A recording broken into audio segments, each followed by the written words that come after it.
In precisely 47 seconds, the manila folder resting beneath Jasmine Crockett's steady hands would stop being paper and ink.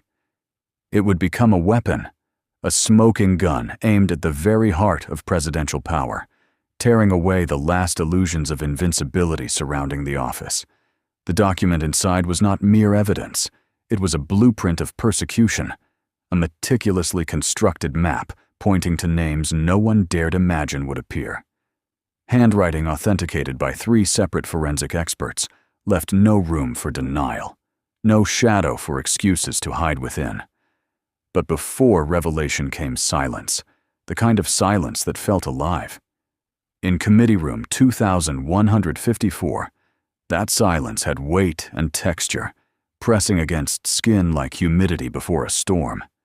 It carried the unmistakable gravity of a trial, where the verdict was already inscribed in permanent ink, where democracy itself was both prosecutor and witness. Overhead, fluorescent lights hummed with surgical detachment, bathing the room in a sterile glow that turned every face into a mask of suspicion. Shadows carved harsh lines across jawlines and brows, transforming lawmakers into something between jurors and suspects. The mahogany table stretched long and unbroken, a battlefield polished to a sheen, reflecting the scatter of microphones and recorders perched like sentinels. Each lens unblinking, each device waiting to preserve history in cold fidelity. Future scholars would dissect these angles, frame by frame, hunting for the exact moment the nation's illusions cracked. The cameras did not just record words. They caught the pauses, the hesitation, the tremors that lived between syllables. In those gaps, truth often whispered louder than declarations. Jasmine sat motionless, a figure carved from discipline. Years in courtrooms had taught her patience, the art of silence as a blade sharper than rhetoric, of preparation as armor no assault could pierce. Her navy blazer held its form like iron resolve, each crease disciplined into submission. Her hands, folded neatly atop color-coded folders, betrayed no tremor, though each file seemed to vibrate with unspent energy, each page another nail poised for the coffin of corruption. And then there was the folder, set apart, distinct. The manila cover bore the faint scar of an official seal once broken and preserved. Its chain of custody was so airtight it could survive the scrutiny of the nation's highest court. The air in the chamber was a paradox, over-conditioned, yet heavy. The cooling vents worked relentlessly, but the heat of 30 anxious bodies trapped in a space meant for 15 turned the room into a crucible. The mechanical hum did nothing to calm. It sharpened the silence, layering tension like an invisible soundtrack. Every inhale sounded deliberate. Every shift of posture carried meaning. Every twitch, destined for dissection by experts, eager to decode the hidden psychology of power under siege. In the corner, the American flag hung motionless. Its fabric seemed to understand. Its stars and stripes, frozen in witness to a democracy, testing its own capacity for self-defense, not through violence, but through the brittle, painstaking processes of law. This moment had not come by accident. 3 weeks earlier, in her Houston office, Jasmine had listened as a whistleblower entered trembling, voice fractured by fear, yet driven by duty. What they brought seemed impossible, a story too outrageous to invent, too thorough to dismiss, and supported by documents so detailed they resisted disbelief. Jasmine had worked without pause for 72 hours, scouring signatures, dates, and margins, cross-checking with forensic analysts, handwriting specialists, and ex-intelligence officers who sketched the true scope of the conspiracy into focus. Her years as a public defender had taught her a cruel truth. Evidence was fragile, easily broken by technicalities, easily twisted to shield the powerful. The only antidote was preparation. Preparation was justice. Preparation was survival. The committee room itself had been chosen for intimidation. High ceilings stretched above like a cathedral of scrutiny, amplifying each voice until it rang with institutional authority. Windows too elevated for comfort denied escape for the eyes, forcing attention back into the pit of accountability. Harsh lighting turned perspiration into confessions, twitching eyelids into declarations of guilt. At the center, the witness table stood alone, an island in a storm, surrounded by a semicircle of lawmakers who carried their own agendas like hidden daggers. They would leave changed, their armor of certainty fractured by evidence too vast, too undeniable to ignore. Even the floors participated. Marble amplified every step, every scrape of a chair, every whispered aside. Each sound rippled outward like cracks spreading through glass, fragile and unstoppable. And still, the folder waited. The morning unfolded into a symphony of tension. Every note played not with instruments, but with glances, whispers, and keystrokes that echoed through Committee Room 2154. Behind the main players, staffers swarmed in organized chaos, their movements betraying different shades of fear and control. Legal advisors leaned into phones, their hushed words carrying the urgency of people sensing a disaster, still unshaped but inevitable. Communications directors pounded at tablets with frantic precision, struggling to draft statements for revelations they had not yet fully grasped. Security personnel remained outwardly calm, eyes sweeping over exit points, minds replaying contingencies they had drilled 100 times before. Yet even they knew the most volatile weapon in the room wasn't a gun, nor a threat of violence. It was the truth, waiting to be released from the neat stack of files under Representative Crockett's hand.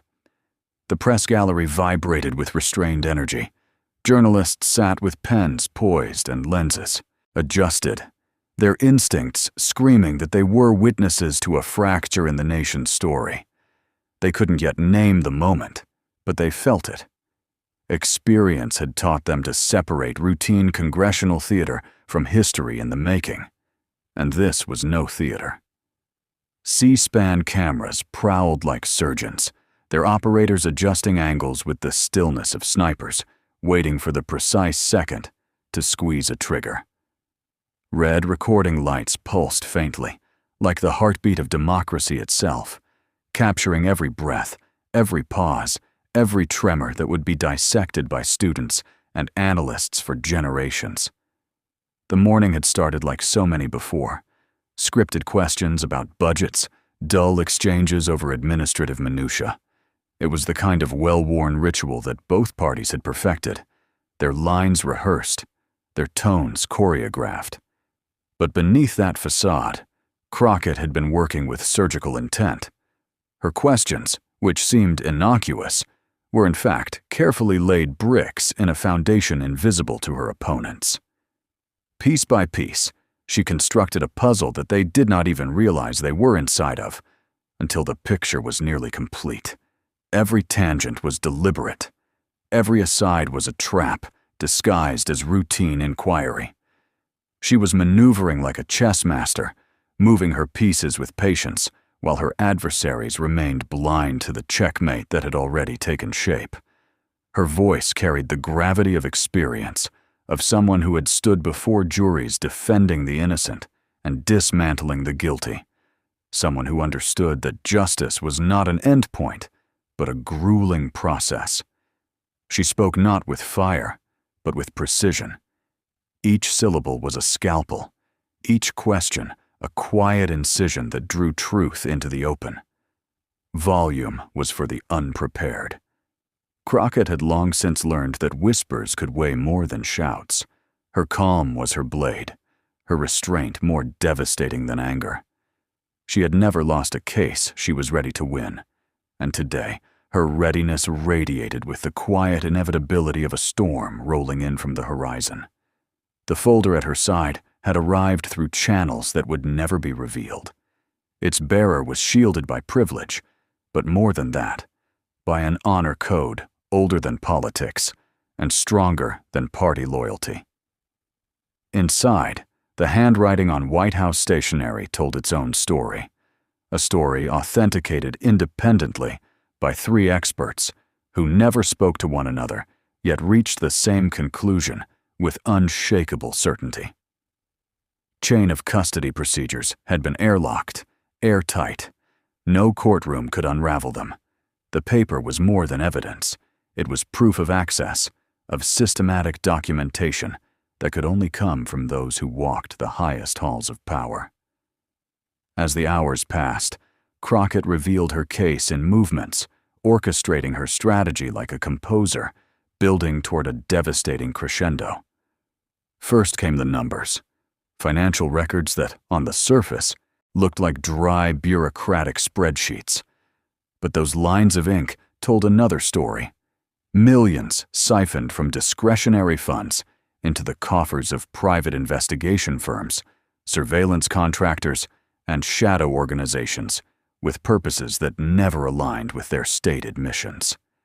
The figures alone carried weight, a pattern so damning it spoke louder than any speech. Yet Crockett knew numbers could be dressed up by clever attorneys, sanitized into explanations about national security or administrative necessity. She anticipated the excuses before they could be spoken.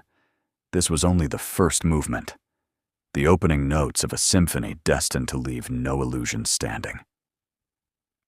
Next came the audio, recordings captured through legally sanctioned surveillance, signed off by federal judges who grasped the gravity of what they were authorizing. Each file was another shard of truth, each voice another nail driven into the coffin of plausible deniability. The conversations were devastating, not because they were loud, but because they were ordinary. Casual cruelty, wrapped in bureaucratic language, men and women discussing persecution with the sterile precision of accountants balancing spreadsheets. Neutralization strategies. Make them pay. Words that stripped away any pretense of governance and revealed vendetta dressed in the clothes of policy. The audio was crystal clear. No muffled edges, no distortion to hide behind. The voices were unmistakable, their tones cold, detached. Yet Crockett knew the weaknesses. She knew audio could be challenged, voices questioned, context twisted by defense attorneys trained to manufacture doubt out of certainty. She needed something stronger, something so undeniable it would resist every rhetorical trick, something that would tear through even the thickest partisan armor. That was what the manila folder contained. Inside lay not abstractions, but ink. Handwriting authenticated, systematic, comprehensive, a blueprint of corruption that spoke with the permanence of paper and the weight of direct intent, the kind of evidence that stripped away plausible deniability and left only the stark reality of guilt. It was not merely proof of misconduct. It was a mirror held up to American democracy, forcing the nation to look at what its institutions had become. With each revelation, the atmosphere in Committee Room 2154 shifted. Skepticism dissolved into unease. Unease hardened into recognition, and recognition bled into horror. Finally came silence, the kind of silence that precedes earthquakes, when the ground itself seems to hold its breath, waiting to fracture. Republican members found themselves caught in an impossible bind, loyalty to party colliding with loyalty to Constitution. Their faces betrayed internal wars between allegiance and conscience. Across the aisle, Democrats struggled to keep their expressions neutral.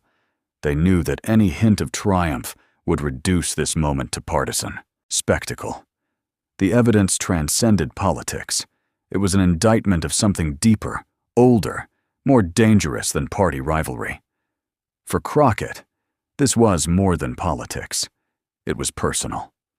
Every page in that folder was a battle scar, proof of the forces she had been fighting against her entire career. As a black woman who had clawed her way from poverty in Dallas to the halls of Congress, she understood intimately how power could be wielded like a weapon. She had lived within systems designed to silence, to contain, to punish dissent. Her years as a public defender had shown her how swiftly the machinery of justice could turn predatory, how easily laws intended to protect could be twisted to persecute.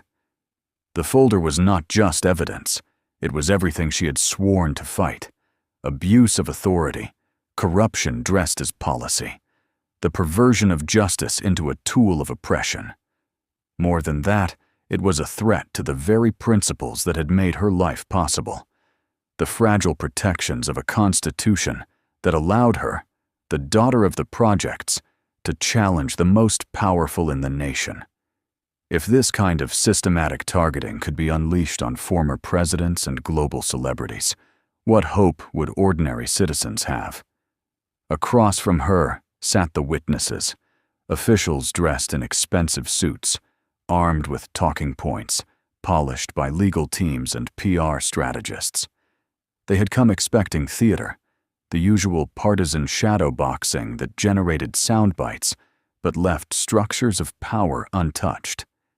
Instead, they found themselves trapped inside something far more dangerous, a trial unfolding in real time, where the verdict was not theirs to control. Their smiles faltered, their rehearsed denials withered. Desperation flickered in their eyes as each new document hit the table with the force of artillery.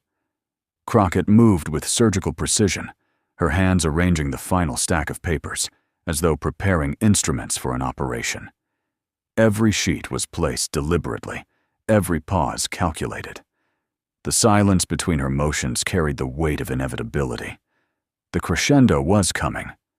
The manila folder sat at the center of Crockett's evidence array, like a crown jewel, silent, unyielding, and alive with menace. Its broken seal caught the camera lights, broadcasting to millions a symbol that something irreversible was about to be unveiled.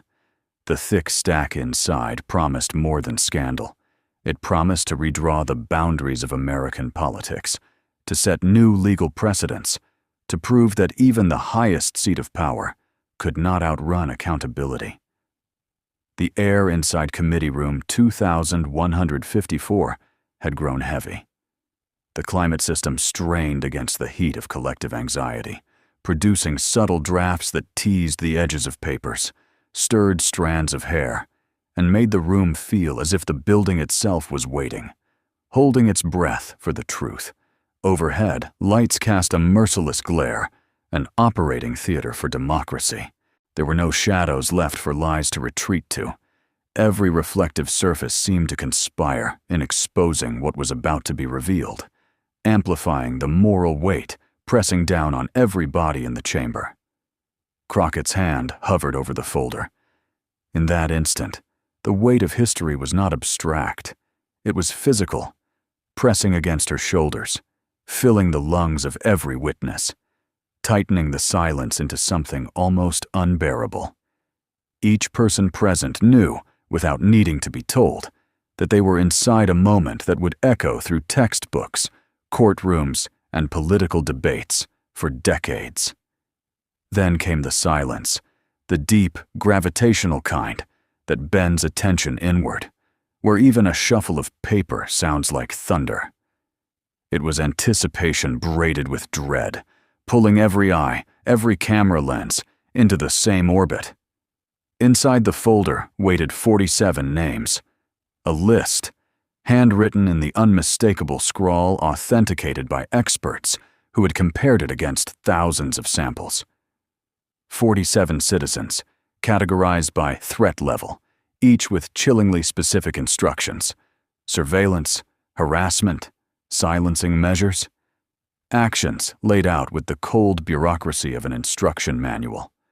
Not imagined, not exaggerated, but preserved on official White House stationery, its watermark gleaming beneath the fluorescent lights.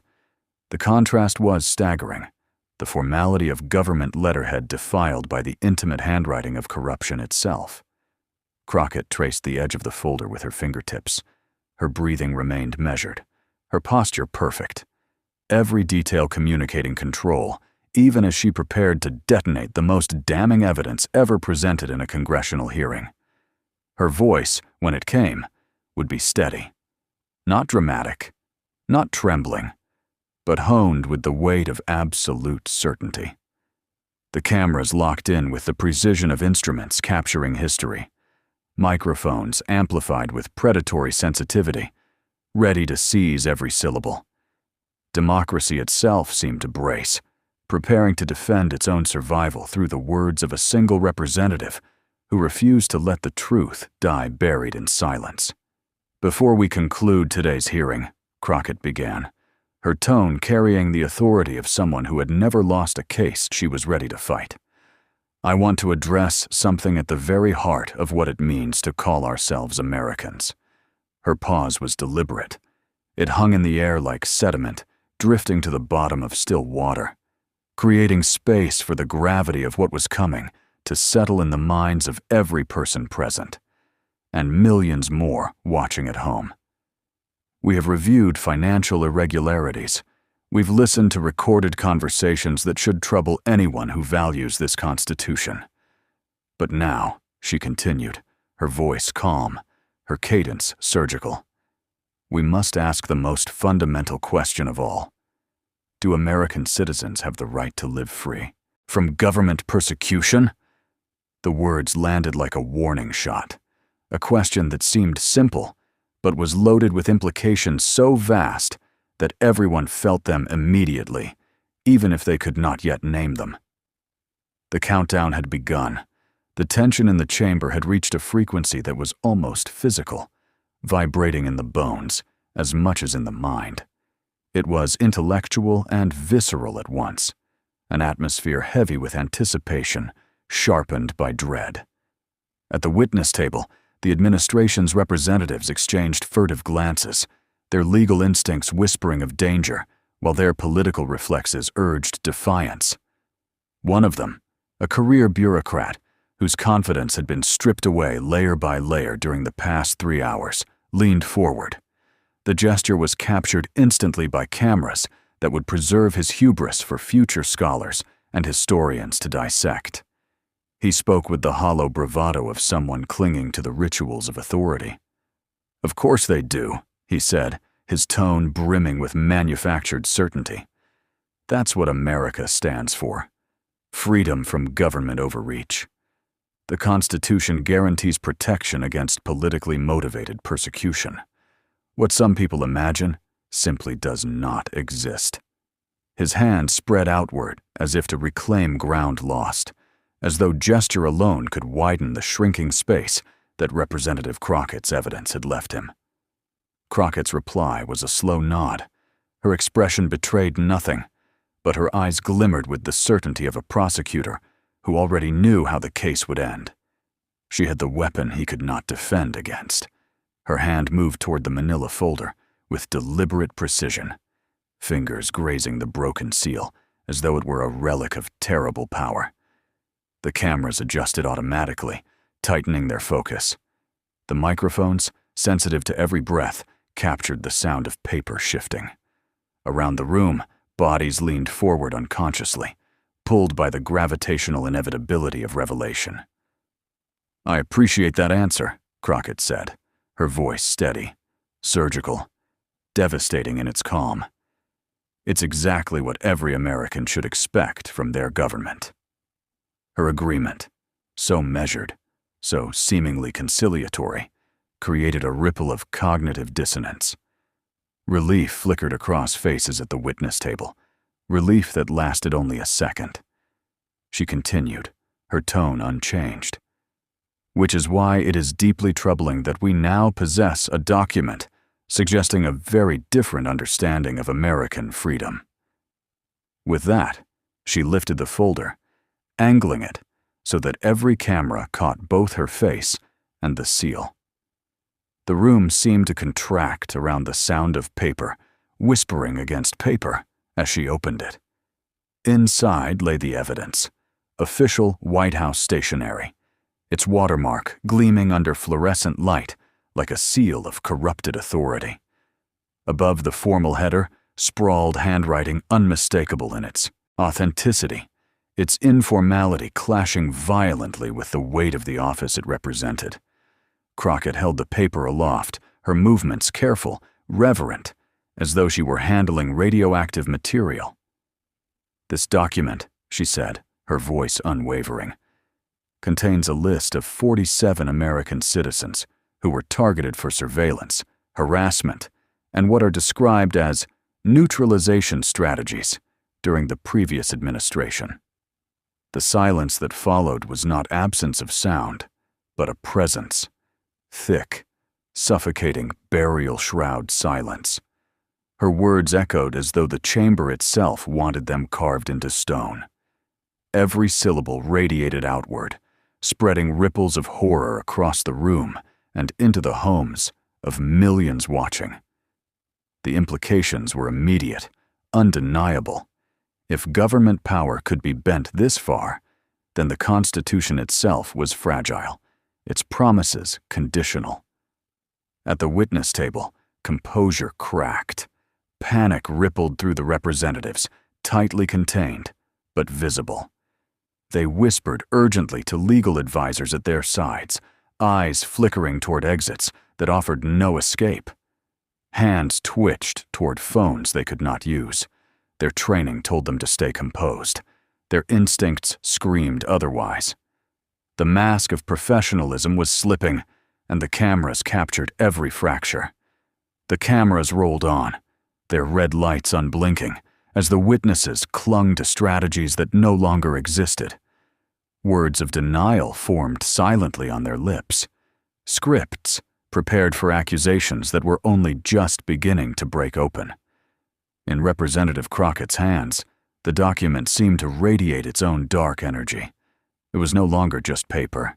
It was a living indictment, reshaping the political landscape. With each second it remained visible to the millions watching at home. "The handwriting on this document has been authenticated by 3 independent experts," Crockett continued, her voice slicing cleanly through the low murmur rising in the chamber. Every syllable was delivered with the precision of a surgeon, the authority of science, the weight of law. The stationery itself has been verified as official White House issue from the exact period in question. And the ink, she paused, letting the silence stretch taut, has been conclusively matched to a pen that was physically located in the Oval Office on the dates indicated. There was no escape hatch, no claim of forgery, no retreat. Crockett had closed every door before her opponents even realized they were trapped. She turned the paper slightly, angling it toward the cameras. Under the harsh lights, the handwritten text seemed to leap forward, a confession in ink. 2 full pages of systematic persecution, organized with bureaucratic neatness, revealing not a moment of rage, but a policy of obsession. Names lined up alphabetically, each assigned a number from 1 to 10. Threat levels rendered with the cold logic of a military manual. Some carried chillingly specific instructions, erasing any illusion that this had been theoretical. "Among the names on this list," Crockett said, her tone steady but gathering force, "we find former President Barack Obama, labeled a Level 9 threat, accompanied by instructions for comprehensive surveillance and reputation destruction." The chamber inhaled as one. The sound of collective shock cut through even the room's dampening acoustics. This was no longer partisan. It was sacrilege, an assault on the sanctity of the Republic itself. Crockett did not relent. "We also find entertainer Beyonce Knowles Carter designated a Level 6 threat, with explicit notes on applying financial pressure and orchestrating coordinated boycotts." The scope expanded with every revelation, not just political enemies, artists, citizens, anyone whose influence was deemed inconvenient. And perhaps most disturbing of all, Crockett's voice dropped into something deeper, carrying not outrage, but the solemn weight of moral indictment. She raised the page, and the camera zoomed closer. "We find Barron Trump listed as a Level 3 threat, marked for loyalty monitoring." The silence that followed was absolute, not just absence of sound, an oppressive, suffocating stillness, broken only by the low mechanical hum of cameras and the whisper of conditioned air that now roared like a jet engine. This was not mere corruption. It was paranoia institutionalized. The inclusion of a child on a surveillance list spoke to something diseased at the core of power, a level of dysfunction so profound it made a mockery of democratic leadership. At the witness table, the facade collapsed. Frozen faces betrayed them more effectively than words ever could. Hands trembled. Eyes darted to exits they could not reach. Sweat beaded along temples despite the chill. They had prepared talking points, but no script could survive this. Their bodies told the truth, their mouths dared not. Crockett said nothing. She understood that revelation required silence, that democracy demanded pauses where truth could be absorbed, horror could settle, and citizens could face the staggering reality of what had been done in their name. She held the document high, steady in her grip, its damning contents captured in real time by cameras broadcasting into millions of living rooms across the nation. And in that moment, America understood. Its darkest suspicions had not been exaggerations, but pale shadows of a far uglier reality. The pages in Crockett's hand seemed to carry more than ink and paper. They carried the weight of violated trust, of constitutional principles cast aside, of democratic norms shattered by the very officials sworn to uphold them. "The document is signed and dated," she said at last, her voice breaking the silence that had stretched to its breaking point. The timing was deliberate. Every second of stillness had amplified the impact. "The arrogance here is unmistakable. They believe they would never be held to account." Her finger traced a line of text as the cameras closed in. "It references the direct use of government resources for these operations," she continued, her words now heavy with prosecutorial authority. "And it outlines coordination with private contractors, brought in specifically to provide plausible deniability for actions explicitly acknowledged in this document as illegal if carried out directly by federal officials." The revelation expanded like a shockwave. This was no improvisation, no rogue misstep. It was conspiracy, drafted with the sterile precision of a corporate restructuring plan. The manila folder contained more than just the infamous list. Its supporting documentation painted an almost unbearable picture. Financial records that tied government funds to private investigative firms, each payment a breadcrumb on a paper trail that federal investigators could follow. Communication logs that mapped out secret coordination between government insiders and outside operators, each entry a fresh layer of conspiracy. Timelines that revealed a machine-like efficiency, surveillance campaigns, and harassment operations carried out with the cold discipline of a well-run bureaucracy. Crockett lifted another document from the folder, this one dense with charts and annotations. Progress reports. Proof that the plan had not only been drawn up, but executed. "These were not idle threats," she said, her voice steady, implacable. "This document shows exactly what was done.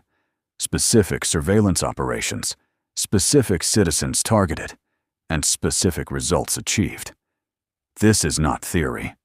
These are completed crimes." The committee room had transformed. No longer a stage for partisan theater, it now felt like a courtroom.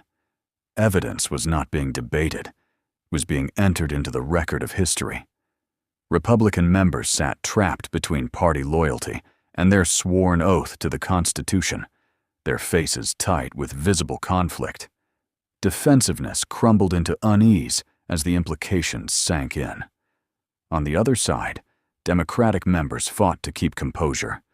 Their vindication was real, but so was their horror. This was worse than even their darkest suspicions. Above them, the press gallery buzzed with urgency. What had begun as another day of coverage was now the documentation of a political earthquake. Reporters scribbled furiously, knowing they were chronicling a turning point that would redefine the boundaries of accountability and reset the expectations of constitutional governance. The cameras didn't flinch. They captured every bead of sweat, every twitch of unease, every line of incriminating text.